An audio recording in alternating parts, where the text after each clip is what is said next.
Hi book friends, I'm Erin and this is Erin Go Read. It is Victober Eve as we speak. I just finished my last Shorty September book, and so I've got time to kill before I go to bed. So I'm gonna go ahead and pick up The Woman in White by Wilkie Collins. I don't know a whole lot about this. I'm just gonna read the really quick synopsis. On a moonlit road in Hampstead, Walter Hartwright is accosted by a stranger dressed from head to toe in white. She asks the way to London, and no sooner has Walter directed her than he is overtaken by a carriage in pursuit of the mysterious woman who has evidently escaped from an asylum. Dun dun dun! Very cool. I'm going to get started on this, give myself a little bit of a head start before Victober officially kicks off tomorrow. So it is the morning of the 4th, and I just wanted to update you on what I'm reading because I have 3 books in the works.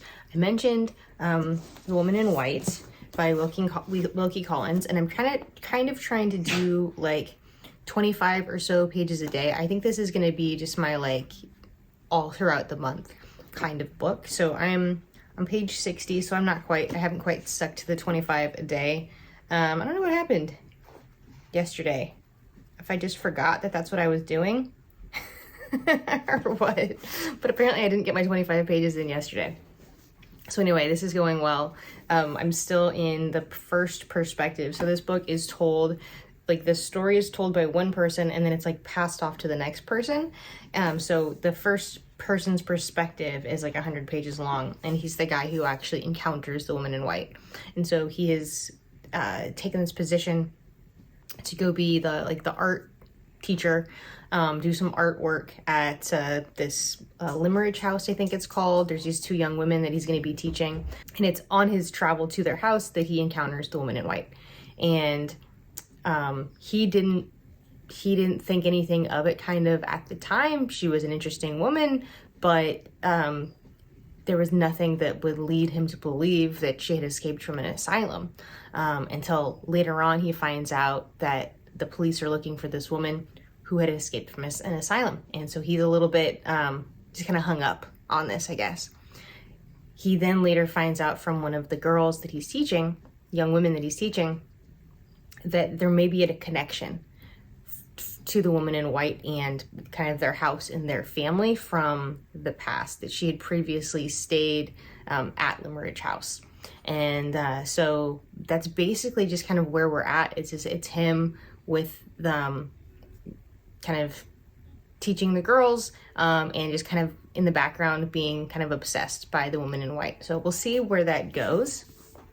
Very readable. I was afraid that it was going to be a little bit more of a slog. Just, I just always get kind of intimidated by classics, and Victorian classics in particular. I'm usually proven wrong. And it feels like, as far as like the readability of it or like the style of reading, it reminds me quite a bit of Sir Arthur Conan Doyle. Kind of like I'm reading a Sherlock, a Sherlock book.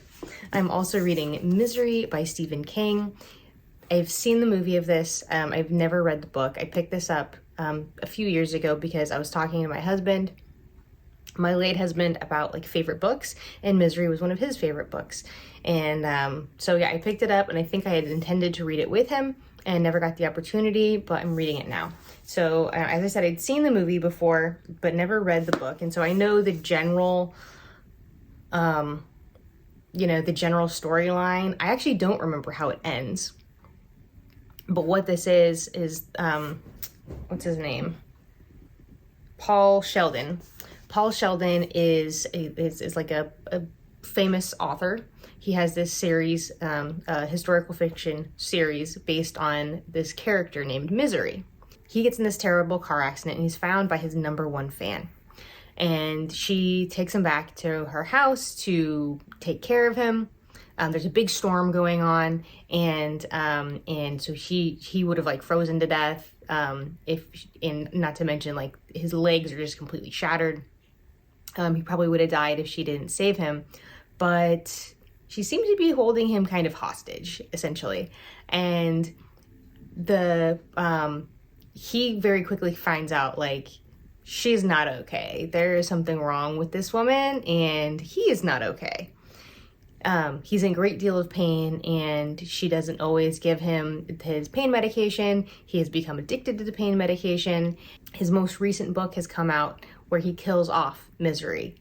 He's done with Misery. He's done with like the fandom of Misery, and she loses her mind, can't handle, just won't even accept that Misery is dead. And so now he is tasked with writing a new final Misery book just for her, just for Annie Wilkes. And she is just cuckoo for Cocoa Puffs. And I am, maybe like a quarter of the way through. And so, I really don't know kind of the premise, like the setup, everything that I really remember happening, except for this one really vivid scene from the movie has happened. So I kind of don't know where it's going, but I'm enjoying that quite a bit. And then I'm listening to The Winners by Fredrik Backman on audiobook. And this is the third book. I don't know if it's meant to be a trilogy or if there are going to be more in this series, but this is from the Beartown series. So this continues on 2 years after the end of This Is Us.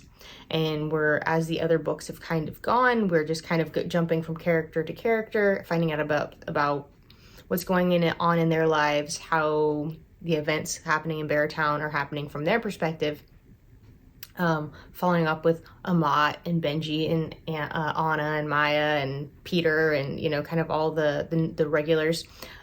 There's a lot of really covert foreshadowing. It's not even foreshadowing. It's just like, this thing is going to happen. Someone's going to die, whatever. And so there's just like these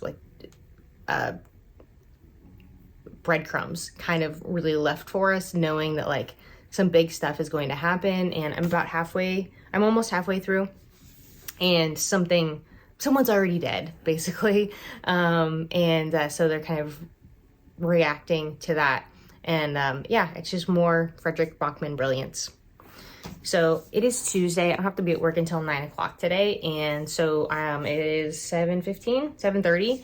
And so I'm just going to do some reading. I'm just going to have trying to make Tuesday mornings like a reading booktube kind of morning.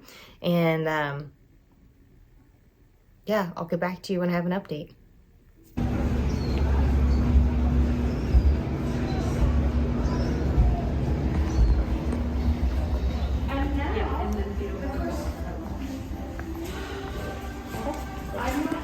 I'll go with me. Okay. Hi, baby. Hi. If you're watching, I know, but I've heard that people are not. So I still have a ways to go on all the books I'm reading, but I'm about 75% of the way through The Winners. But I did just stop into Ruby's and picked up Burnout by Emily Nagoski, I believe it is. Yeah. Basically, I think I'm experiencing burnout. My central nervous system is just like, no, we're not having it anymore. And so I'm going to read my way. I'm going to read myself better.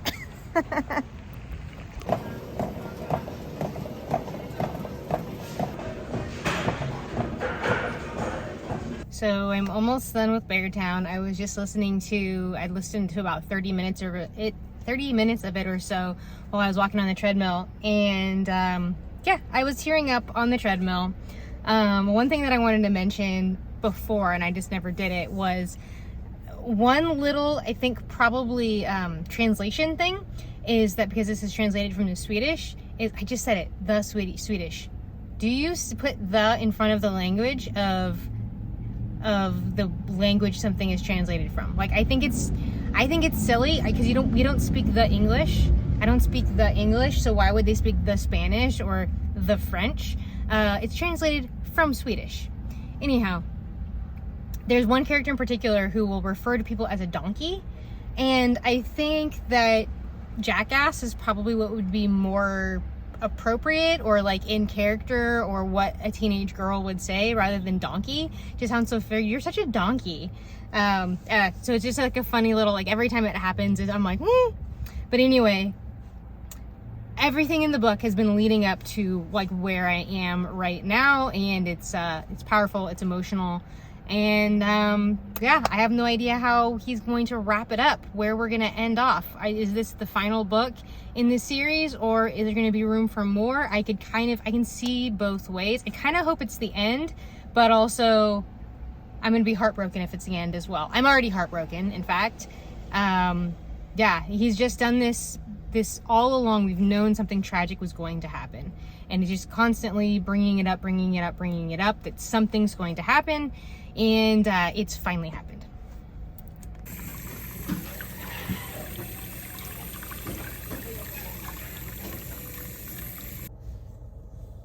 $95 freaking degrees. Why? It's October. Oh my goodness. I've been talking for like, I don't know how many minutes, and I wasn't recording. Hopefully take 2 is better than take 1. Because dang. Okay. All right. I finished The Winners. So it's about 4:30 in the afternoon. I just came home from a little bit of self-care. So I worked from like 8 to 1 today, where I finished The Winners while I was on the treadmill during some dead time at the gym. And I was literally like tearing up while walking on the treadmill. I very much had like goosebumps all over my body while I was reading this book. I got my nails done, went to my local kind of watering hole and had my favorite salad and a beer. And now I'm home to talk to you about The Winners. So I have found out since that this is meant to be a trilogy. That this is the final book in the Beartown saga. And again, we start about 2 years after the end of, I'm not sure if it's after the end of Us Against You or if it's the end of Beartown, but there's a gap in time that happens. And Maya Anderson, who is the character who was raped in Beartown, she's gone away to college and she returns back to Beartown for the funeral of a beloved resident. And throughout the book, we're given these like really overt breadcrumbs throughout the story that like someone's gonna die and someone else is gonna die and this tragedy is going to happen. So we know that like stuff is coming down the pipe. But it kind of, Maya comes home because of this particular death, and we get, more of her and Anna, more of her and her parents, and her and her brother. We also get the introduction of new characters from Hied. So we definitely have more of a balance in this story between Beartown characters and Hied characters. And because very much through the whole Beartown saga, we have this rivalry between Beartown and Hied that's just constantly kind of at the forefront of these characters' lives. And hockey is so important. But it even goes beyond just hockey and who's going to win the game. It's really like the identity of being a Beartown person or being a Hied person.